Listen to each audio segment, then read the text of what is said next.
Gracias por venir. No me esperaba un 10% de la gente que está aquí.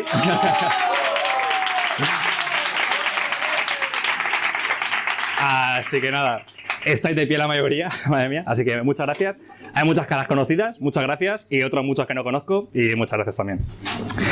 Bueno, yo soy Sergio Escamilla, soy investigador predoctoral en el Instituto de Neurociencias de Alicante. Es decir, estoy haciendo la tesis doctoral sobre la enfermedad de Alzheimer. Además, soy divulgador científico.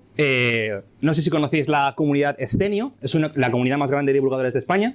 Y bueno, os recomiendo que hacemos canales de YouTube, canal de Twitch, diferentes eventos. Si queréis visitarla, hacemos un buen trabajo. Y luego, sobre todo, la Asociación de Divulgación Científica de Alicante, de la que soy un miembro activo. Y desde esta asociación hemos creado este evento, Paciencia, que ya es jueves.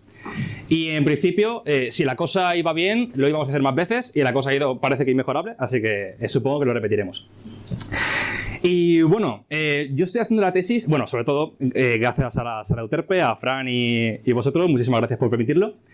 Y bueno, yo estoy haciendo la tesis sobre la enfermedad de Alzheimer, pero voy a hablar sobre la memoria y cómo el cerebro codifica la memoria y almacena la memoria. Entonces, bueno, no es de lo que estoy haciendo la tesis, es simplemente pues, un afán de leer y, como me parece tan interesante, pues transmitirlo a la población.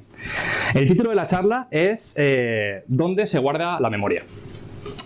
Esta pregunta es un santo grial en la neurociencia. Hay algunas grandes preguntas que todavía no tienen respuesta, y esta tiene una respuesta parcial. Y bueno, en los últimos años ha habido experimentos que han arrojado mucha información sobre esto, cómo se guarda la memoria, así que vamos a intentar responderla, al menos en parte. Bien, empezamos. Primero hay que hablar de qué es la memoria. La memoria es una palabra, es un concepto que engloba muchas cosas muy diferentes. Por ejemplo, nuestra autobiografía, lo que recordamos de cuando éramos niños, qué hicimos la semana pasada o qué hicimos esta mañana, nuestra identidad, las cosas que hemos experimentado, es un tipo de memoria autobiográfica. Pero, por ejemplo, montar en bici también se puede considerar un tipo de memoria. Se suele decir que montar en bici nunca se olvida. Si no se olvida es porque es un tipo de recuerdo, un tipo de memoria. Lo que pasa es que es diferente, ¿no? Es una memoria muscular, del movimiento. Los traumas, por ejemplo, son otro tipo de memoria, una memoria patológica. Y luego tenemos el conocimiento abstracto. Por ejemplo, si pregunto cuál es la capital de Francia o cuál es la receta del salmorejo, eso lo puedes decir a partir de la memoria, pero es un tipo de memoria diferente. Todo esto engloba la palabra memoria. ¿Pero qué es la memoria? Bueno, el aprendizaje se puede definir como el proceso de adquirir información. Y el resultado del aprendizaje es la memoria. Entonces, podríamos decir que la memoria es toda la información adquirida. Vamos ahora a intentar darle una perspectiva neurocientífica. Y para eso tengo que presentar a las neuronas y cómo se comunican entre ellas, que es mediante un método llamado sinapsis. Estas son unas neuronas que se comunican entre sí, ahí se están comunicando. Y el método que tienen para comunicarse está aquí hecho un zoom en este círculo, es una sinapsis. Hay una neurona que manda la información, que es la presináptica, antes de la sinapsis, envía unos neurotransmisores, una sustancia, que la neurona de después coge esos neurotransmisores, esa sustancia, y continúa la información. Entonces, si pones muchas neuronas, una detrás de otra, van computando información, van procesando información, y en principio de los millones y millones de neuronas que tenemos en el cerebro, pues de todo eso emerge el comportamiento, la cognición, la razón, la atención, la memoria, todo esto, ¿no? Bien, la sinapsis, este método de comunicación entre las neuronas, es un proceso muy dinámico. Se forman sinapsis nuevas, se eliminan sinapsis que ya existían. Las sinapsis que existen se pueden potenciar, se hacen más fuertes, otras se hacen más débiles. Entonces es un proceso muy dinámico. Desde la neurociencia se puede considerar que el aprendizaje es cambios en conexiones sinápticas. Cuando aprendemos, puede ser que se forman nuevas sinapsis, entonces nuevas neuronas se comunican entre sí o de manera diferente, o las sinapsis que ya existen se pueden potenciar, se hacen más fuertes o otras se hacen más débiles. Este es el sustrato neuronal del aprendizaje. Entonces, las neuronas van formando nuevas conexiones entre sí y se van comunicando unas con otras. Cuando muchas neuronas se comunican entre sí, lo llamamos circuitos neuronales. A lo mejor esto es un circuito formado por 2 neuronas, pero si pones 300.000, pues es un circuito muy complejo. Hay circuitos neuronales que tienen funciones muy simples. Por ejemplo, el reflejo rotuliano, un golpe aquí y se mueve la pierna. Hay básicamente 3 neuronas implicadas. La que coge el estímulo que le llega a la espina dorsal, una interneurona que comunica esta información a la neurona motora, que baja y mueve la pierna. 3 neuronas. Pero luego en el cerebro hay circuitos neuronales que son muy grandes, circuitos neuronales que involucran a muchísimas neuronas y tienen funciones muy diversas. Los circuitos neuronales que se encargan de representar recuerdos o memorias, diversos tipos de memorias, se llaman engramas. Un engrama se define como un circuito neuronal que es el sustrato físico de un tipo de memoria. ¿Vale? Eso tiene que quedar muy claro porque va a estar repitiéndose a lo largo de toda la charla. Este concepto lo desarrolla Richard Simon en 1904 y en los últimos años se ha empezado a investigar en profundidad en el laboratorio. Entonces, ¿qué es un engrama? Es un circuito neuronal que representa un recuerdo, un tipo de memoria. Vamos ya a empezar a hablar del primer tipo de memoria que quería comentar, que es la memoria filogenética. La memoria filogenética son memorias o comportamientos con los que nacen los individuos de una especie. ¿Vale? La información genética de cada especie hace que se genere los patrones corporales. Por ejemplo, las aves tienen pico, nosotros no. Pues de la misma manera, en cada individuo se genera un cerebro, en cada especie se genera un cerebro diferente y dentro de ese cerebro se generan circuitos neuronales durante el neurodesarrollo que ejecutan algunos comportamientos y se puede considerar un tipo de memoria genética. Por descubrir y describir ese tipo de memoria filogenética se llevan el premio Nobel en 1973 Konrad Lorenz, Carl von Fritsch y Nicolás Tinbergen. Vamos a ver algunos ejemplos de este tipo de memoria. Siempre es muy conocida la imagen de la mamá pato andando y los patitos detrás, ¿verdad? Y podría suponer que los patitos saben que están siguiendo a su madre. Pero Konrad Lorenz, que es este señor de aquí, lo que hizo fue quitar a la mamá pato y se puso él. Y vio que los patitos le seguían a él.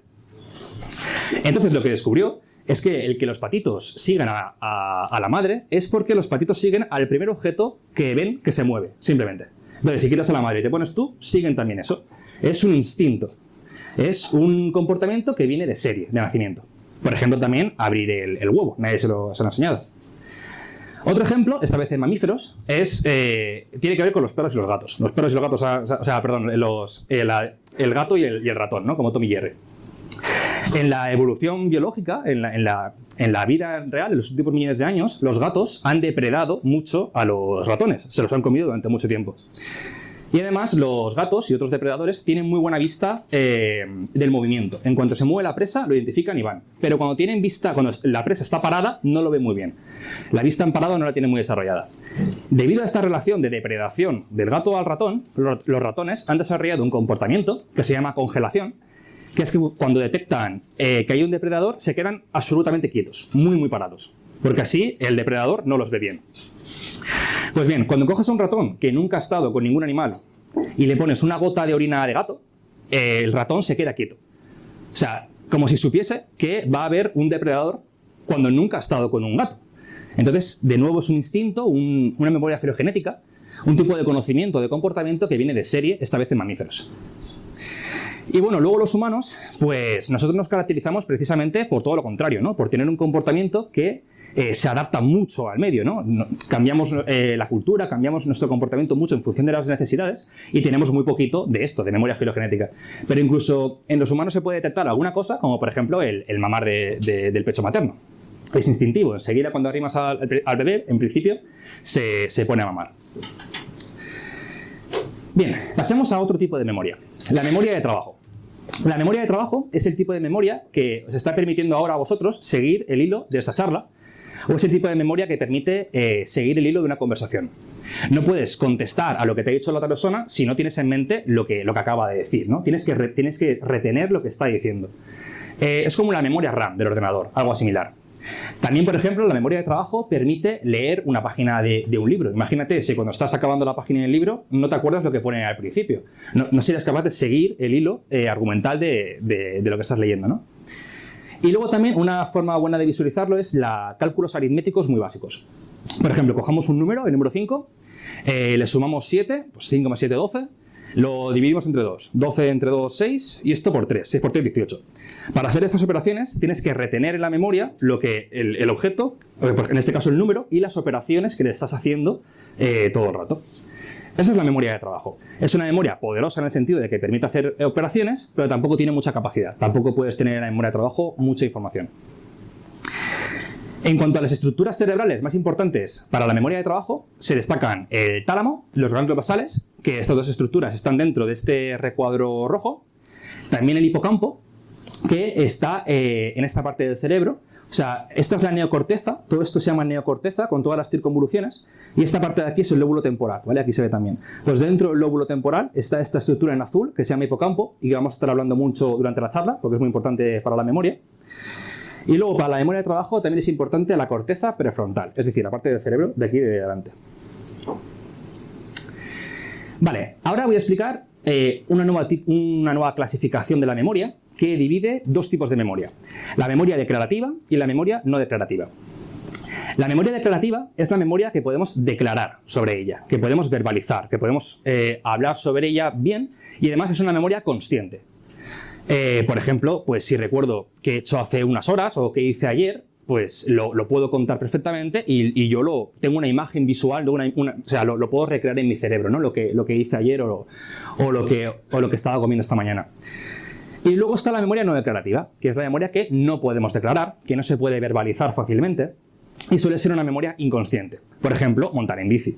No le puedes decir a alguien cómo se monta en bici exactamente, simplemente pues coges la bici y vas, ¿no? Porque lo que es el montar en bici, la habilidad, tiene que ver con el equilibrio, tiene que ver con cosas que no podemos verbalizar fácilmente. Bien. Ahora voy a hablar un poco de la memoria no declarativa y algunos ejemplos, y luego el resto de la charla me voy a centrar en la memoria declarativa. Algunos ejemplos de memoria no declarativa, pues leer o escribir son ejemplos de memoria no declarativa. Para escribir necesitas coordinar muy bien los músculos, es un movimiento muy fino del boli, de la mano, que al principio cuesta mucho conseguir, pero luego ya lo haces automático. Y luego también, no solamente a nivel motor, también cognitivo, para leer o para escribir no te estás parando en pensar cómo escribo cada cosa, simplemente piensas en lo que quiero decir y ya sabes cómo ponerlo automáticamente. Es muy automático. Otro ejemplo es pintar o otro tipo de arte que al principio cuesta mucho, pero conforme lo vas repitiendo se va automatizando y ya va costando mucho menos. Montar en bici es otro ejemplo, o tocar un instrumento. Yo, por ejemplo, toco la guitarra y cuando me aprendo un punteo nuevo, al principio me cuesta mucho y lo voy haciendo como muy consciente. Aquí va este dedo, aquí va el otro, aquí va el otro, pero conforme lo repites 100 veces o 200 veces, ya lo haces prácticamente sin mirar y totalmente inconsciente. Simplemente te pones y tocas, ni lo piensas. De hecho, cuando lo pienso es cuando no sale. ¿Vale? Y luego está, por ejemplo, los deportes. Jugar al tenis, jugar al fútbol. Al principio cuesta mucho, no lo haces bien, pero cuando lo repites una vez y otra vez y otra vez y otra vez, se automatiza, lo haces inconscientemente y ahí es cuando mejor sale. Cuando está automático, en piloto automático, es cuando mejor sale. Lo que tienen en común todos es la repetición. Una vez y una vez y una vez, y luego ya se automatiza. En cuanto a las estructuras cerebrales implicadas, pues cuando se están aprendiendo estas habilidades, es importante la corteza motora, ¿vale? Todo esto que se ve aquí es la neocorteza del cerebro, que es la parte del cerebro humano más grande que hay y que nos caracteriza como mamíferos y como primates y en especial como humanos. Pues esta parte tan grande, esta parte en rojo se llama corteza motora. Pues con esto aprendemos esta serie de habilidades. Pero cuando vamos repitiendo una vez y otra vez y otra vez y otra vez, esa función se va delegando en estructuras cerebrales que están debajo de la corteza, como por ejemplo los ganglios basales o el cerebelo que está ahí detrás, o aquí también se ve el cerebelo, ¿vale? Los ganglios basales están debajo de la corteza. Entonces por eso se hace en piloto automático, porque al principio lo haces con la corteza, consciente, pero luego ya lo repites mucho, se automatiza porque lo empieza a ejecutar otras estructuras y ya lo haces inconsciente. Por ejemplo, la gente que está acostumbrada a conducir coche, tú puedes estar conduciendo por el pueblo, por la autovía o lo que sea, y poder estar manteniendo una conversación perfectamente. Lo haces en piloto automático. Tú estás conduciendo en piloto automático y estás hablando de lo que sea. Pues es por esto, porque se automatizan los comportamientos, las habilidades con otras estructuras. Bien, y ahora voy a entrar en la memoria declarativa. La memoria declarativa se divide en dos tipos, la memoria episódica y la memoria semántica. La memoria episódica es la memoria que recordamos nuestras experiencias, lo que hemos visto, lo que hemos escuchado, lo que hemos sentido, lo que hemos pensado. Ahora mismo, para que sepáis a qué me refiero con la experiencia. Ahora mismo mi experiencia es básicamente la vista, os estoy viendo todos y estoy escuchando mi voz, básicamente. También siento, pues a lo mejor los pies, cuando muevo, el tacto, o lo que sea, o estoy un poco nervioso. Pero eso es la experiencia, lo que estás sintiendo en un determinado momento. Bien, pues la memoria episódica es cuando recuerdas las experiencias. Por ejemplo, el primer recuerdo que tengo yo de mi vida es yo haciendo así. Bueno, sé que tenía 3 años porque yo estaba haciendo así. Entonces, lo que yo tengo es un recuerdo visual. Yo recuerdo, no recuerdo si estaba escuchando algo, pero recuerdo desde mi punto de vista estar haciendo así. Memoria episódica, ¿no? Recuerdo lo que me ha pasado a mí. Y luego, otro tipo de memoria declarativa es la memoria semántica. Por ejemplo, cuál es la capital de Francia, información, conocimiento, cuál es la receta del salmorejo, cuál es la distancia de la Tierra al Sol, etc. Aquí el contexto ya no está. Es normal que no te acuerdes de dónde sabes algo, de dónde aprendiste algo. A lo mejor sabes un dato, pero no sabes dónde lo aprendiste, ¿no? Eso es semántico. No hay contexto, es un conocimiento abstracto sobre el mundo. A partir de ahora me voy a centrar en la memoria episódica porque es la que más estudiada está en el laboratorio, en ratones, sobre todo, y porque, bueno, eso es la más estudiada. Bien, para que se forme la memoria declarativa, en concreto la episódica, hace falta 3 fases. La primera fase, codificación; la segunda fase, consolidación; y la tercera fase, la evocación del recuerdo. Evocar es recordar. Cuando tú recuerdas algo, es que lo has evocado, ¿no? Para que puedas evocar un recuerdo, esta información se tiene que haber codificado y luego se tiene que haber consolidado. Un ejemplo. Vamos a clase, al instituto, y la profesora explica un tema, por ejemplo, de biología. Cuando la profesora está diciendo esa información y tú estás tomando apuntes y pensándolo, esa información se codifica en el cerebro. Luego te vas a casa y estudias. Te lo lees una vez y otra vez y otra vez, te lo estudias y ahí se consolida. Y luego ya vas al examen, cuando no tienes ni libro ni nada, tienes que tirar de memoria y si lo has consolidado lo puedes evocar y puedes hacer el examen bien y sacar buena nota. Vale, pues vamos a ir una por cada fase y describiendo un poco cómo lo hace el cerebro. La primera fase para generar una memoria hemos dicho que es la codificación. Bien, ¿cómo ocurre esto? Hemos dicho que la experiencia, ¿no? Yo estoy viendo, estoy escuchando. Bien, este tipo de experiencia, la experiencia consciente, se cree que se produce sobre todo en la corteza cerebral, esa estructura que hemos visto con muchas circunvoluciones. Por ejemplo, el ver se hace con una parte del cerebro, de la parte de detrás, occipital; escuchar con otra parte del cerebro, más auditiva. Entonces, con esto sentimos, ¿no? Con esto sentimos el tacto, la vista, con esto vemos el mundo y lo sentimos. Bien, pues toda esta información de lo que estamos sintiendo en el momento se canaliza como si fuese por una carretera y se envía a una estructura que se llama hipocampo, que es la fábrica para generar la memoria, ¿vale? Dentro de esta metáfora, la carretera que lleva toda esta copia de información sería corteza entorrinal y peririnal, entre otros, y la fábrica en la que se forma la nueva memoria se llama hipocampo, una estructura muy importante, como digo. Aquí tenemos la neocorteza y si mirásemos detrás, vemos que debajo de la corteza está el hipocampo, que es esa estructura de ahí, ¿vale? El hipocampo aquí tiene una bolita que se llama amígdala, luego hablaremos de ella, pero el hipocampo es esto. En esa estructura es donde se forma la memoria. Bien, ¿cómo se forma la memoria? Bueno, pues habíamos dicho que el aprendizaje son cambios en conexiones sinápticas, conexiones entre neuronas. Pues aquí pasa esto. En el hipocampo, cuando llega esta información, por ejemplo, lo que estoy viendo ahora, ¿no? Lo que estoy viendo, lo que estoy escuchando, se hace una copia, se lleva al hipocampo y el hipocampo lo codifica. ¿Cómo lo codifica? Con cambios en las sinapsis. Se generan nuevas conexiones sinápticas. Una neurona que no estaba conectada con otra se conecta. O a lo mejor una conexión que estaba floja se hace fuerte o lo que sea. Entonces se genera un nuevo circuito neuronal que representa un recuerdo, un tipo de memoria. Eso se llama engrama, como hemos dicho antes. Para hacerlo esquemático, tendríamos aquí un caso en el que unas neuronas se conectan con otras de una determinada manera. Cuando aprendemos o cuando tenemos una experiencia que vamos a consolidar, porque es emocionante, porque es novedosa, porque da miedo o por lo que sea, se generan nuevas conexiones sinápticas. Por ejemplo, esta neurona no estaba conectada con esta y ahora esta neurona sí que se conecta con esta. Aquí, en rojo, se marcarían las neuronas que empiezan a formar parte del engrama. Neuronas que empiezan a constituir la representación de una memoria. Y luego está la consolidación. Si esta información no se consolida, ese engrama que se haya formado pues se pierde, se desvanece. Pero si la información es relevante, esa información se va a consolidar. La consolidación se cree que ocurre principalmente durante el sueño. Si privas de sueño a animales o humanos, el aprendizaje, la consolidación de la memoria disminuye mucho. Si esto os interesa, podemos hablar un poquito más después. ¿Cómo ocurre esta consolidación? Bueno, a nivel de sistemas del cerebro en general, ocurre por una transferencia de información del hipocampo, que hemos dicho que es donde estaba el engrama, el circuito neuronal que representaba el recuerdo o la memoria, a la neocorteza, que es la estructura de arriba, la estructura grande que habíamos comentado. ¿Vale? Entonces, en un primer momento, la codificación de la memoria se produce en el hipocampo, que aquí está en azul, y el hipocampo va enviando información a la neocorteza poco a poco, y la neocorteza empieza a formar su propio engrama. Aquí había un engrama, un circuito que representaba la memoria, pero el hipocampo le va diciendo a la corteza que genere su propio engrama, que genere su propio circuito que almacena el recuerdo. Esto va pasando poco a poco hasta que llega un momento en que el hipocampo ya no participa. El hipocampo ya se libera y todo el engrama, toda la representación del recuerdo queda en la neocorteza. Esto es un modelo que utilizamos para explicar la memoria y tiene base experimental que luego podemos comentar.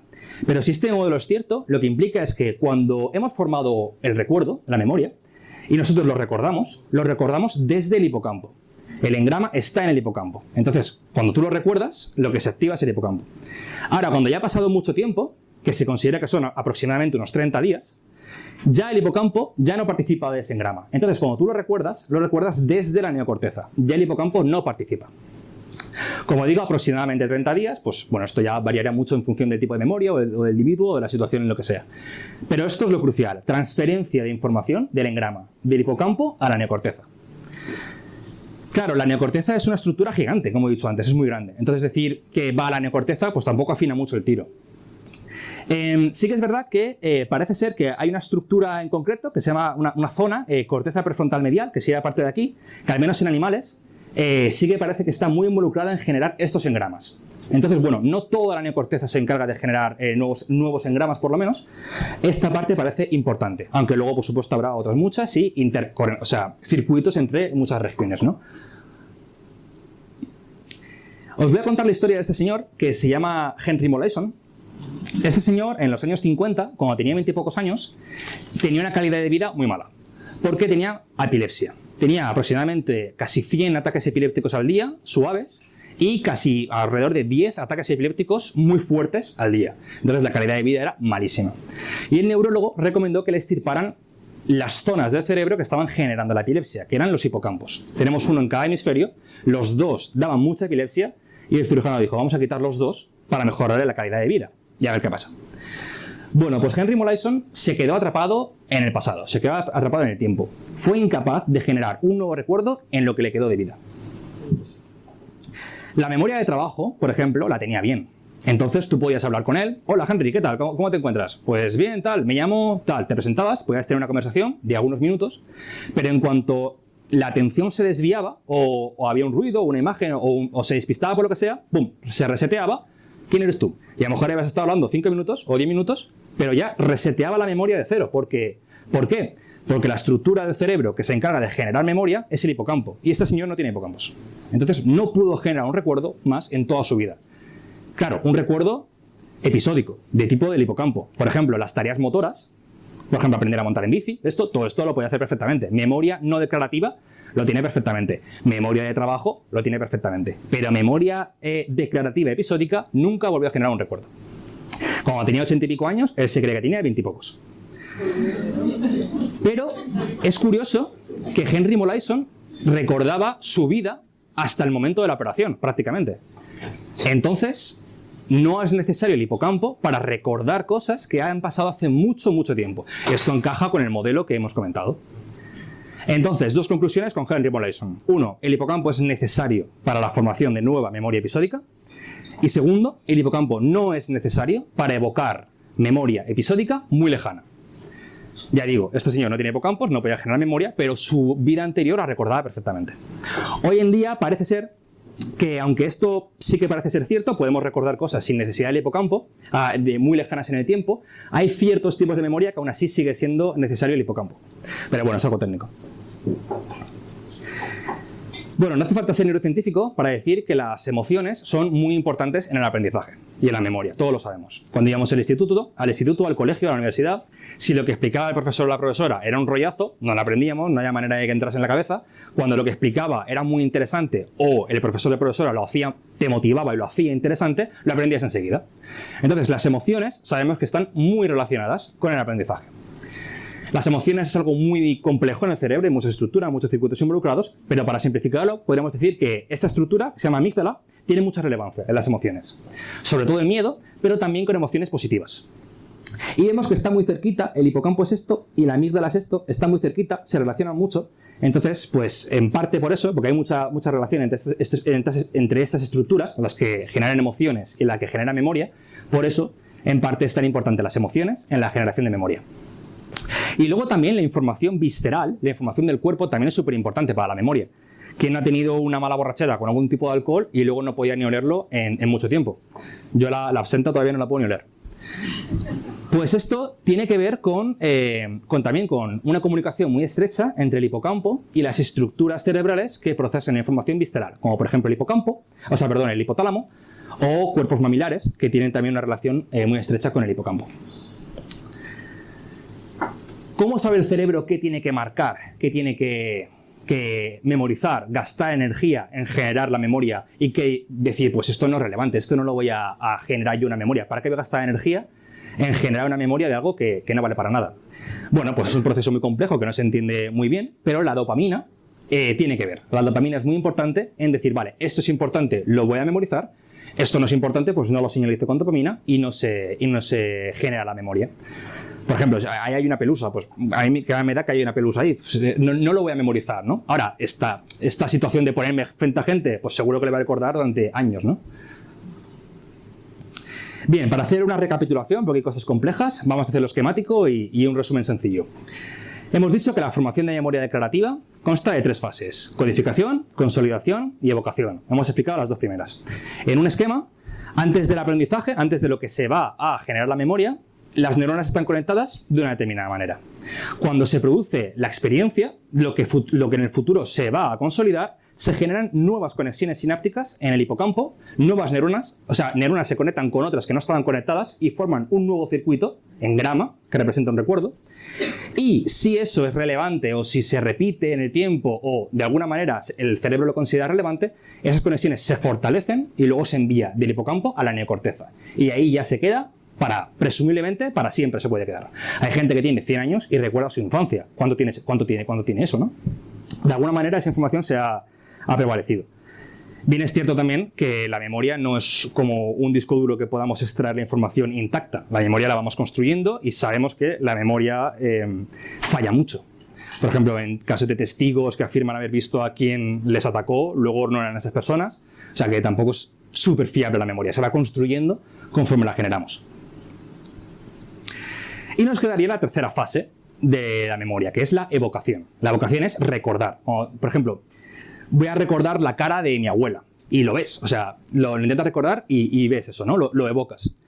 Bien, pues cuando evocamos recuerdos episódicos cercanos, sobre todo está involucrado el hipocampo. Los recuerdos, en principio, están más relacionados con el hipocampo. Cuando ya el hipocampo envía información a la neocorteza y ya esa información deja de estar en el hipocampo y va a la neocorteza, pues cuando recordamos cosas que están muy lejanas en el tiempo, por ejemplo, hace 2 años, el hipocampo ya no se activa y lo que se activa son regiones cerebrales. ¿Qué regiones cerebrales se activan? Pues depende de la categoría, de la modalidad de lo que estemos recordando. Por ejemplo, si recordamos algo que es muy visual, se activan regiones visuales. Si recordamos algo que es muy emocional, pues se activarán regiones que tengan que ver con las emociones. Por ejemplo, con las caras es muy característico porque hay una parte concreta del cerebro que se llama giro fusiforme que está especializado en reconocer caras. Cuando veo vuestras caras, el giro fusiforme me está diciendo hay una cara, hay una cara. Pues cuando tú recuerdas una cara, el giro fusiforme se activa. Por ejemplo, con el miedo. Cuando recordamos algo que nos ha dado miedo, cuando experimentamos el miedo, la amígdala se enciende mucho. Pues cuando recordamos algo que nos daba miedo, la amígdala también se enciende mucho. Aunque bien es cierto que hay un denominador común en cuanto a recordar cosas muy lejanas, que son las regiones frontales, sobre todo la corteza prefrontal medial. La evidencia que había hablado de antes de esa estructura en el engrama de la corteza eran ratones, pero en humanos también hay algunas evidencias. Entonces la región frontal es muy relevante para recordar cosas muy, muy lejanas en el tiempo. Y la última parte de la charla voy a comentar un poco qué es la enfermedad de Alzheimer y, en base a los tipos de memoria que hemos visto, cómo se ve afectada los tipos de memoria en cuanto a cómo progresa la enfermedad. La enfermedad de Alzheimer es una enfermedad súper compleja, yo lo anticipo, pero voy a resumirlo de forma muy simplista. Y tradicionalmente se ha considerado que está causada por agregaciones de proteínas.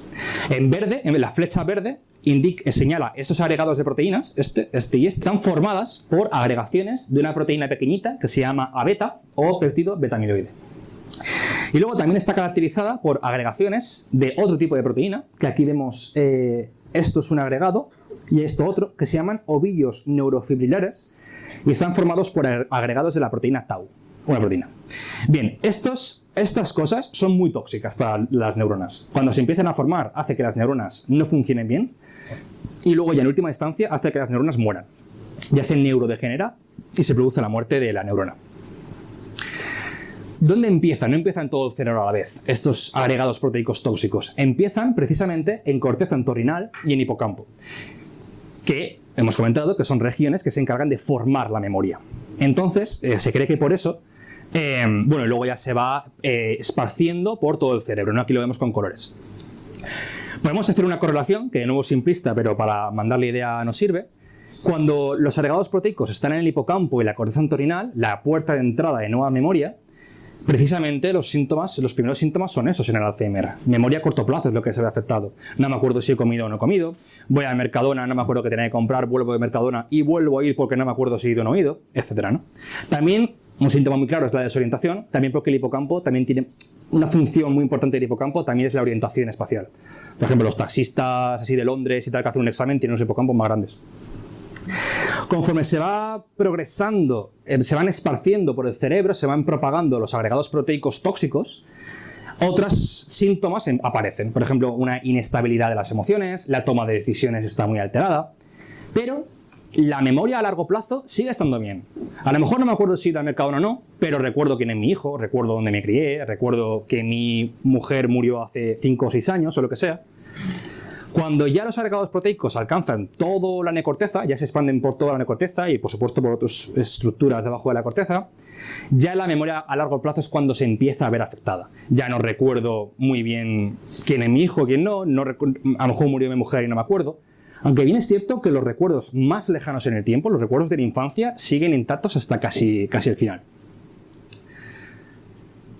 Y bueno, una diapositiva de conclusiones que le he metido más texto, pero para que queden claros los puntos. La primera conclusión es que la memoria episódica se codifica en circuitos neuronales que reciben el nombre de engramas. La segunda conclusión es que la formación de memoria episódica consta de 3 fases: codificación, consolidación y evocación. En cuanto a la codificación, decir que la estructura más importante es el hipocampo. En cuanto a la consolidación, decir que la información se transfiere del hipocampo a la neocorteza y allí permanece años y años y años. Que se consolida lo importante, novedoso, sorprendente, emocionante. No se consolida cualquier cosa que nos dé igual. Y por supuesto las emociones son muy muy importantes, tanto las positivas como las negativas. Los traumas, por ejemplo, se consolidan tanto por una emoción muy negativa. Y luego estaría la evocación, ¿no? Recordar lo que hemos experimentado. Y por último, que desarrollar una teoría que explique bien qué es la memoria y cómo se materializa en el cerebro la memoria podría ayudar a tratar la enfermedad de Alzheimer, que es la principal demencia, pero también el resto de demencias, cuyo principal síntoma es la pérdida de memoria. Y bueno, ya está, la verdad lo he hecho muy rápido, creía que iba a tardar más.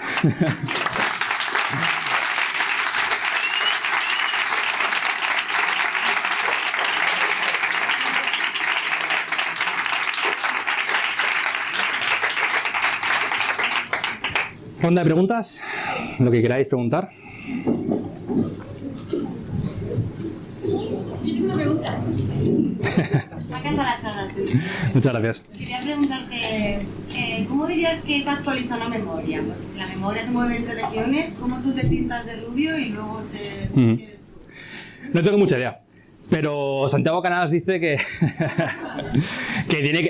es importante la comparación de memoria del hipocampo con corteza prefrontal, ¿no?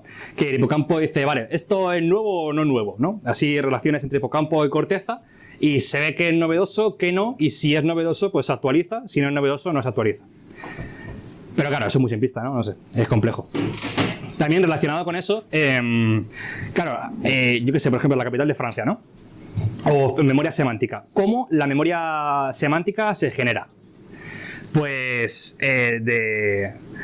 leyendo a un experto que tú conoces, Tonegawa, dice que al principio la memoria episódica, o sea, al principio la memoria que se consolida en la neocorteza es episódica, pero conforme se empiezan a solapar partes de información con otros engramas y los engramas se empiezan a fusionar entre sí, empieza a ser más semántico.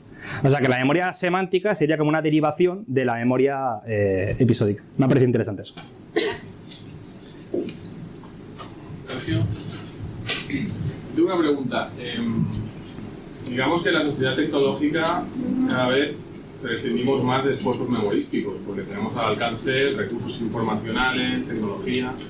Yo te quería preguntar cuáles pueden ser las implicaciones sobre el desarrollo cognitivo de los niños de tener a nuestro alcance tantos recursos informacionales que de alguna forma desincentivan los esfuerzos de memoria.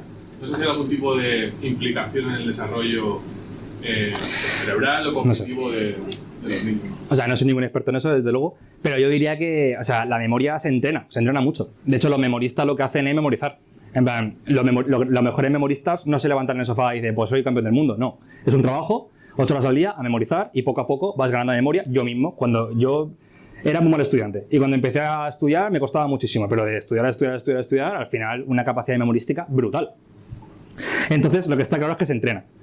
Entonces, si no lo entrenas, no lo desarrollas, ¿no? Eso yo diría que eso es así. Y luego, no sé, sí que quizás si la información está tan disponible y no se ejercita la memoria, pues quizá la memoria, la capacidad de memorización no se desarrolle tanto. Pero por otro lado, la capacidad de coger información enseguida en la sociedad tecnológica, ¿no? Coger el móvil desde niños y saber utilizarlo y saber buscar información en un momento, cualquier cosa, cuando nuestros padres, la enciclopedia que no estaba actualizada o lo que sea.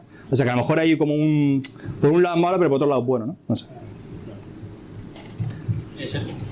Una pregunta relacionada con esta que acabas de hacer. ¿El hecho de las memorias que se potencien es exclusivamente del hecho de ejecutarlas o puede ser que sea de nativo, de haber nacido con alguna más potenciada? O sea, la memoria de nacimiento es lo que he comentado antes, de memoria filogenética, pero en el caso de los humanos no hay muchas cosas así. Sí que es verdad que, por ejemplo, para la información más semántica, para las cosas de clase, ¿no? de estudiar, pues hay cosas que te tienes que memorizar muchas veces, ¿no? Leerlo 1000 veces y hasta que no lo leas 1000 veces no se te queda, porque por lo que sea no se te queda. Pero hay cosas que vives que solamente las has vivido una vez en tu vida y las recuerdas durante toda tu vida. Por ejemplo, no sé, cuando casi te atropella un coche o cuando te persigue un perro o lo que sea. Eso solamente ha pasado una vez, no se ha reforzado y lo recuerdas durante toda tu vida. Por eso digo que las emociones y tal parece que son muy, muy importantes. Yo tengo una pregunta, Sergio, sobre el Alzheimer y un poco el deterioro cognitivo asociado a la edad, el deterioro fisiológico, digamos. ¿Tú crees que, porque se ha visto en personas muy mayores, ¿no?, que desarrollan las mismas placas amiloides sin necesidad de desarrollar la enfermedad de Alzheimer? Sí.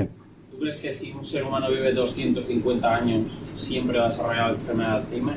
O sea, quiero decir, ¿es la enfermedad de Alzheimer realmente algo que se sale de lo común o es una progresión natural que en algunas personas se manifiesta antes y en el resto no se manifiesta porque vivimos 85 años? Pero si todos llegamos a vivir lo suficiente, ¿es algo que se va a desarrollar en todas las personas? Muy buena pregunta. Hay varias cosas que decir. La primera y más importante que diría yo es que no sabemos qué es la enfermedad de Alzheimer. O sea, cada experto en Alzheimer lo define de una manera y aunque esto, las placas amiloides y tal, es muy simplista y hay mucha teoría al margen de esto, no nos ponemos de acuerdo. Entonces, empezamos por ahí. Y primero, que el método más fiable para diagnosticar Alzheimer es post-mortem. O sea que, vamos, que empezamos por ahí ya, que no sabemos muy bien qué es la enfermedad de Alzheimer. Segundo, posibles causas, muchísimas. De hecho, hay mucha gente, que dice que las placas amiloides y los óvulos neurofibrilares no son la causa del Alzheimer, sino la consecuencia. Es decir, muchas causas muy independientes, como el metabolismo de calcio, de glutamato, de mitocondrias, de hierro, de inflamación, por supuesto. todo eso acabaría llevando a un conjunto heterogéneo de síntomas que tienen en común las placas amiloides, y como dices, no todos, porque hay gente que genera placas amiloides y que no tiene Alzheimer, hay gente que tiene Alzheimer y no tiene placas amiloides. Entonces es un cacao que, vamos. Y en cuanto a lo de la edad, el principal factor de riesgo para la enfermedad de Alzheimer es la edad. Eso se sabe, es el principal factor de riesgo. Pero hay gente que es muy mayor y no tiene Alzheimer, ¿no? O que tiene otras demencias, demencia frontotemporal o demencia de cuerpos de Lewis o lo que sea. Entonces, diría a tu respuesta concretamente, diría que no tiene por qué. O sea, yo diría que puede ser muy mayor y no tener Alzheimer, tener un envejecimiento cerebral, deterioro cognitivo, pero leve, y no tendría por qué necesariamente llegar a lo que llamamos Alzheimer. Porque las cosas que te imaginas o las cosas que te inventas, eso entraría dentro de la parte de codificación, ¿no? Y después que lo evocan, es como una información abstracta. Pero suele pasar con las personas mayores cosas que no han ocurrido nunca. Eso pasaba mucho con mi abuela, que siempre recordaba, que era mentira, la boda de oros con su marido, y pues no, nunca pasó, y lo contaba con unos detalles constantemente. Entonces, no. Sí, a ver, la memoria se sabe muy bien que, como he dicho antes, que no es un disco duro que podemos extraer recuerdos. La memoria la construimos constantemente. O sea, cada vez que evocas un recuerdo, se reconstruye. Cada vez que recuerdas algo, cambia. Sí, entonces esa visión de la memoria como un cajón que podemos extraer información y sacarla, no es cierta. La memoria se va reconstruyendo conforme se va evocando. Cada vez que recuerdas algo, probablemente modificas. Y muchas cosas que recuerdas no son verdad. Muchas cosas. Te las has inventado. ¿Por qué? Bueno, porque no sé, ya esto es especulación mucho nivel de especulación, pero la función de la memoria, ¿cuál es? No sé, adaptarse al medio, a lo que va a venir, ¿no? O sea, hay gente que dice que la función de la memoria tiene que ver más con imaginar el futuro que con recordar el pasado, porque es más adaptativo. Entonces, bueno, eso. Básicamente la memoria no fíe mucho, porque eso, por ejemplo, el caso de testigos, de cara visual, o sea, de identificar a gente, pues luego muchísima gente no era quien la había agredido. Y luego, por ejemplo, hay estudios de poner una imagen y decir, vale, ¿qué coche te gusta más? ¿O qué moto te gusta más? ¿O qué objeto o incluso personas, qué persona te parece más atractiva? Y están en cartas, en trozos de cartón. Y tú dices, pues no sé, esta. Por ejemplo, una mujer dice, ¿qué hombre te parece más atractivo? Pues este. Y luego quien está haciendo el experimento recoge las cartas y le da una carta que no es la que ha elegido la persona, y la persona se justifica, dice, pues he elegido este porque me gustan sus ojos, o porque tiene una sonrisa muy bonita, y porque, yo qué sé, y quien había elegido realmente tenía ojos diferentes y tenía una sonrisa diferente. Y eso, bueno, pasa mucho. Yo tengo una pregunta sobre, no sé si hay algo sobre el bloqueo de recuerdos. ¿Cómo? El bloqueo de los recuerdos, cuando alguien ha sufrido alguna experiencia como muy traumática en la infancia o lo que sea, como que para protegerse como que lo bloquea. Y luego sí que a lo mejor por hipnosis o por alguna técnica como que lo pueden recuperar o algo así. No sé si habrá algo sobre eso. De eso ni idea. Pero sí que hay otro concepto de recuerdos bloqueados para la amnesia, que sí que es muy interesante, que es para el Alzheimer. También se ha visto en un modelo de Alzheimer de ratón, que, o sea, la amnesia, debido a diferentes causas, o la amnesia del Alzheimer, podría deberse a que los engramas, los circuitos neuronales que representan esos recuerdos, esa memoria, no se puede activar porque algo ha pasado, porque la sinapsis no está potenciada, pero el circuito sigue existiendo. Entonces eso es muy interesante, lo tengo por aquí, creo que de hecho me ha puesto información aquí. En este artículo de Tonegawa, que es un líder en el campo, hacen un modelo de Alzheimer muy utilizado, un ratón, que le ponen unas mutaciones, que lo que hace básicamente es generar las placas amiloides. Entonces en azul vemos el hipocampo, una estructura aquí y otra estructura aquí, y en verde vemos las placas amiloides, que empiezan en el hipocampo, como en los humanos, ¿no? Pues lo que ven aquí en este artículo y en otros es precisamente esto, engramas, circuitos neuronales que representan memorias que están silenciados, que los ratones en circunstancias naturales no recuerdan, que si no tienen Alzheimer sí que lo recuerdan, pero cuando activas ese circuito neuronal con métodos artificiales, como la autogenética, sí que lo recuerdan. Entonces, lo que esto implica es que el engrama sigue existiendo, pero que no se puede activar por causas naturales. Entonces, esto es súper interesante. Para la amnesia también sería algo similar, al menos algún tipo de amnesia. Y bueno, aunque sea, es futurista, porque es futurista en realidad, pero podría representar una terapia para el futuro, para el Alzheimer, que al menos en los primeros estadios de la enfermedad de Alzheimer, los primeros años en los que no hay muerte neuronal, lo que hay simplemente es falla la memoria, podría existir lo mismo que pasa en esto en los humanos, que el engrama sigue existiendo, el circuito neuronal que representa los recuerdos sigue existiendo, pero no se puede activar porque tienes Alzheimer. Si desarrollas una terapia para activar eso de alguna manera, pues se podrían... Pero en cuanto a los traumas y eso no tengo ni idea. No creo que sea, no sé. ¿Podríamos clasificar las adicciones como un tipo de memoria? Sí, de hecho, la chica que hablaba antes, que es Raquel, pues ella está en el laboratorio de Santiago Canals, que precisamente investigan la memoria y las adicciones como un tipo de memoria. Sí. Otra pregunta. Es que hace poco salió la noticia de que Chris Hemsworth le han detectado no sé qué mutación, que no sé si es APOE o cuál. Ah, sí. Le produce predisposición para sufrir Alzheimer en el futuro y dice que bueno, que se va a cuidar mucho y todo esto. Y es verdad que se están desarrollando muchas técnicas de predicción para ver si tú tienes como factores de riesgo para sufrir la enfermedad de Alzheimer. Pero existen tratamientos para Alzheimer, quiero decir, ¿de qué te sirve saber que vas a tener Alzheimer dentro de 30 años si no existe un tratamiento realmente? Para controlar el estilo de vida. O sea, la farmacología para el Alzheimer no ataca ni de rozar no se saben las causas. O sea, cómo ataca a las causas, ¿no? Básicamente es memantina, que inhibe receptores NMDA, y inhibidores de acetilcolinesterasa, que lo que hace básicamente es activar un poco la actividad general del cerebro y ya está. En cuanto al APOE, el APOE 4 es el... No sé si es APOE. Sí, creo que era... Sí, porque lo estuvimos comentando en el laboratorio. El APOE 4, hay 3 variantes en la población. El 4 es el principal factor de riesgo genético para la enfermedad de Alzheimer. Si tienes las 2 variantes, creo que es un 80% de probabilidad o así de desarrollar. Depende un poco del estudio que lo haga y tal. Entonces sí que aumenta muchísimo, eso, el principal factor de riesgo genético. Y si tiene los 2, ya ni te cuento. Entonces tiene muchas probabilidades. Tratamiento no ninguno, pero no sé, el estilo de vida lo puedes cambiar. El estilo de vida se ha visto que es muy importante para el Alzheimer. La dieta, fumar alcohol, lo típico. Lo típico que es sano para todo, pues para el Alzheimer también. Hombre, ese tío parece bastante sano, ¿eh? Sí, está fuerte, ¿no? Yo creo que tengo que cambiar mucho. Pero eso, a mí no me gustaría saberlo porque es que no puedes hacer nada, es que es eso. O sea, igual no fumas, pero no sé.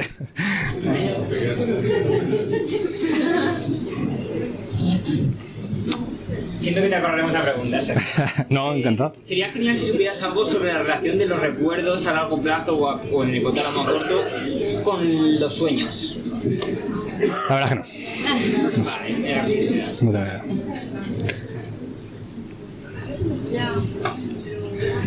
Antes has dicho que podríamos profundizar un poco más en la relación entre sueño y almacenamiento de memoria. ¿Puedes decirnos algo más? Sí, antes he comentado ya que si generas privación de sueño, tanto en animales como en humanos, no se consolida la memoria, se consolida súper mal la memoria. Y luego además, en cuanto ya más un poco más específico, por ejemplo, si coges un ratón, le metes un electrodo en el cerebro, en el hipocampo, y miras las neuronas que se van activando cuando hace un laberinto. Por ejemplo, un laberinto, tiene la comida al final, el ratón va aprendiendo, aquí no, y al final ya lo sabe. Y ya cuando le vuelves a poner al ratón, va de una. Ya no va purulando, ya sabe el camino, ¿no?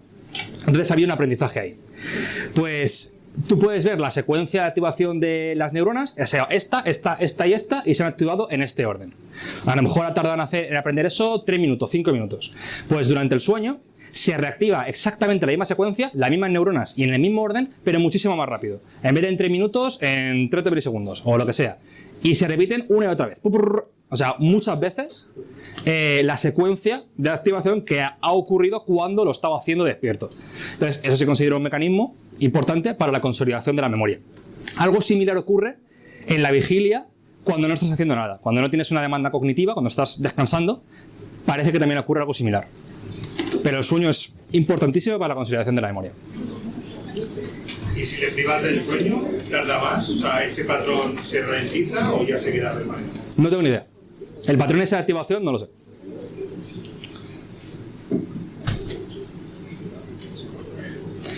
Pues ya está, ¿no? Muchas gracias.